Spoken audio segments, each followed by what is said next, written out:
Hi everyone, ഇന്നത്തെ വീഡിയോയിൽ പുതിയ OTT റിലീസുകൾ ഏതെല്ലാമാണെന്ന് നമുക്ക് നോക്കാം. ചാനൽ ഇഷ്ടപ്പെട്ടാൽ സബ്സ്ക്രൈബ് ചെയ്യാൻ മറക്കരുത്. അപ്പോൾ വീഡിയോയിലേക്ക് പോകാം. ആദ്യമായി കപ്പ് എന്ന മലയാളം സ്പോർട്സ് ഡ്രാമ മൂവിയാണ്. ഇത് 2024 പുറത്തിറങ്ങിയ മൂവിയാണ്.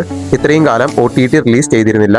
ഇപ്പോഴിതാ കപ്പ് എന്ന മൂവി OTTയിലേക്ക് സ്ട്രീമിംഗ് ചെയ്യാൻ ഒരുങ്ങുകയാണ്. മനോരമ മാക്സ് ആണ് കപ്പ് സ്ട്രീമിംഗ് ചെയ്യാൻ ആരംഭിച്ചിരിക്കുന്നത്. ജൂൺ 25 മുതൽ കപ്പ് എന്ന മൂവി മനോരമ മാക്സിൽ സ്ട്രീമിംഗ് ആരംഭിക്കുന്നു. അടുത്തതായി ഏറെ ജനശ്രദ്ധ നേടിയ ഒബ്സഷൻ എന്ന ഇംഗ്ലീഷ് ഹൊറർ ത്രില്ലർ മൂവിയാണ്. ഇത് ആമസോൺ പ്രൈം ആണ് ഏറ്റെടുത്തിരിക്കുന്നത്. ജൂൺ 25 മുതൽ ഒബ്സഷൻ ആമസോൺ പ്രൈമിൽ സ്ട്രീമിംഗ് ആരംഭിക്കുന്നു. അടുത്തതായി രാജാ ശിവാജി എന്ന മൂവിയാണ്. ഇത് മറാത്തി, ഹിന്ദി ഭാഷയിലാണ് ആദ്യ ഭാഗമായി ഇറക്കിയിരുന്നത്. ഇപ്പോൾ തമിഴ്, കന്നഡ എന്നീ ഭാഷകളിലേക്കും കൂടി OTT റിലീസ് ചെയ്യാൻ ഒരുങ്ങുന്നു. നെറ്റ്ഫ്ലിക്സ് ആണ് രാജാ ശിവാജി എന്ന മൂവി ഏറ്റെടുത്തിരിക്കുന്നത്. ജൂൺ 26 മുതൽ രാജാ ശിവാജി നെറ്റ്ഫ്ലിക്സിൽ സ്ട്രീമിംഗ് ആരംഭിക്കുന്നു. അടുത്തതായി വളരെയേറെ ജനശ്രദ്ധ നേടിയ ബ്ലാസ്റ്റ് എന്ന ആക്ഷൻ ത്രില്ലർ മൂവിയാണ്. ജൂൺ 25-ന് നെറ്റ്ഫ്ലിക്സിൽ ബ്ലാസ്റ്റ് സ്ട്രീമിംഗ് ആരംഭിക്കുന്നു. അടുത്തതായി രാംചരൺ നായകനായി വന്ന മൂവിയാണ്. പെഡ്ഡി എന്നാണ് മൂവിയുടെ പേര്. ഇത് തെലുങ്ക് മൂവിയാണ്. നെറ്റ്ഫ്ലിക്സിൽ ജൂൺ അവസാന വാരം പെഡ്ഡി സ്ട്രീമിംഗ് ആരംഭിക്കുന്നു. അടുത്തതായി see you at work tomorrow എന്ന വെബ് സീരീസ് ആണ്. ഇതൊരു കൊറിയൻ വെബ് സീരീസ് ആണ്. റൊമാൻറ്റിക് കോമഡി ഡ്രാമയാണ് ഇതിന്റെ ജോണർ വരുന്നത്. ഇത് ആമസോൺ പ്രൈമിൽ സ്ട്രീമിംഗ് തുടങ്ങിയിരിക്കുന്നു. അടുത്തതായി ഗ്രാം ചിക്ടിസലി സീസൺ 2 എന്ന വെബ് സീരീസ് ആണ്.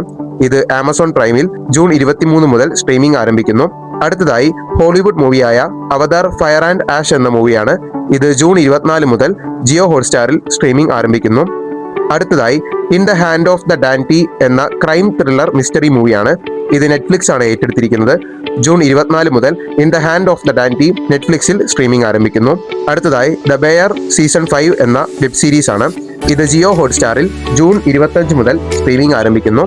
അടുത്തതായി കുണ്ടല പുരാണം എന്ന മലയാളം മൂവിയാണ്. ഇന്ദ്രൻസ് നായകനായി വന്ന മൂവിയാണ് കുണ്ടല പുരാണം. ഇതൊരു ഫാമിലി കോമഡി മൂവിയാണ്. മനോരമ മാക്സ് ആണ് കുണ്ടല പുരാണം ഏറ്റെടുത്തിരിക്കുന്നത്. ജൂൺ ലാസ്റ്റ് വീക്ക് മുതൽ കുണ്ടല പുരാണം മനോരമ മാക്സിൽ സ്ട്രീമിംഗ് ആരംഭിക്കുന്നു. അടുത്തതായി പള്ളിച്ചട്ടമ്പി എന്ന മൂവിയാണ്. ജൂൺ അവസാന വാരമായി പള്ളിച്ചട്ടമ്പി സ്ട്രീമിംഗ് ആരംഭിക്കുന്നു. അടുത്തതായി വിലായത്ത് ബുദ്ധ എന്ന ആക്ഷൻ മൂവിയാണ്. പൃഥ്വിരാജ് പ്രധാന കഥാപാത്രമായി വന്ന മൂവിയാണ് വിലായത്ത് ബുദ്ധ. എന്നാൽ തിയേറ്ററുകളിൽ വലിയ വിജയമൊന്നും സിനിമയ്ക്ക് നേടാൻ കഴിഞ്ഞില്ല. ഇത് ജിയോ ഹോട്ട്സ്റ്റാറിൽ ജൂലൈ ആദ്യ വാരം സ്ട്രീമിംഗ് ആരംഭിക്കുന്നു. അടുത്തതായി ദിലീപ് നായകനായി വന്ന തങ്കമണി എന്ന മൂവിയാണ്. ഈ സിനിമ ഏറ്റെടുത്തിരിക്കുന്നത് സൈന പ്ലേ ആണ്. ജൂലൈ ആദ്യ വാരം തങ്കമണി സൈന പ്ലേയിൽ സ്ട്രീമിംഗ് ആരംഭിക്കുന്നു. അടുത്തതായി ഗെറ്റ് സെറ്റ് ബേബി എന്ന മൂവിയാണ്. ഉണ്ണിമുകുന്ദൻ നായകനായി വന്ന മൂവിയാണ് ഗെറ്റ് സെറ്റ് ബേബി. ഇത് റിലീസ് ചെയ്തിട്ട് 1 വർഷം തികഞ്ഞിരിക്കുന്നു. മനോരമ മാക്സ് ആണ് ഗെറ്റ് സെറ്റ് ബേബി സ്ട്രീമിംഗ് ചെയ്യാൻ പ്ലാൻ ചെയ്തിരിക്കുന്നത്. ജൂൺ അവസാന വാരം ഗെറ്റ് സെറ്റ് ബേബി മനോരമ മാക്സിൽ സ്ട്രീമിംഗ് ആരംഭിക്കുമെന്ന് പ്രതീക്ഷിക്കുന്നു. അടുത്തതായി ക്യാമ്പ് സ്നൂപ്പി സീസൺ 2 എന്ന വെബ് സീരീസ് ആണ്. ഇതൊരു ആനിമേഷൻ കോമഡി സീരീസ് ആണ്. ജൂൺ 25 മുതൽ ക്യാമ്പ് സ്നൂപ്പി സീസൺ 2 സ്ട്രീമിംഗ് ആരംഭിക്കുന്നു. അടുത്തതായി അണലി എന്ന മൂവിയാണ്. ഇതൊരു ക്രൈം ത്രില്ലർ മൂവിയാണ്.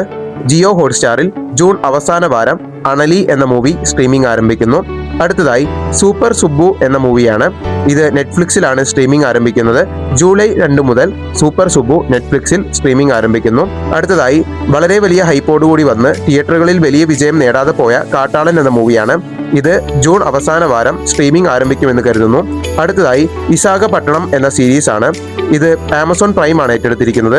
ജൂലൈ 2 മുതൽ വിശാഖപട്ടണം ആമസോൺ പ്രൈമിൽ സ്ട്രീമിംഗ് ആരംഭിക്കുന്നു. ഇതൊക്കെയാണ് പുതിയ OTT റിലീസുകൾ. നിങ്ങൾ കാത്തിരിക്കുന്ന OTT മൂവീസ് ഏതാണ്? നിങ്ങളുടെ കമന്റുകൾ രേഖപ്പെടുത്തുക. കൂടുതൽ OTT റിലീസുകളെ കുറിച്ച് അറിയുന്നതിനും സിനിമ വാർത്തകളെ കുറിച്ച് അറിയുന്നതിനും സിനിമ ഒപ്പീനിയനുകളെ കുറിച്ച് അറിയുന്നതിനും ഈ ചാനൽ സബ്സ്ക്രൈബ് ചെയ്യാൻ മറക്കരുത്. Okay, by.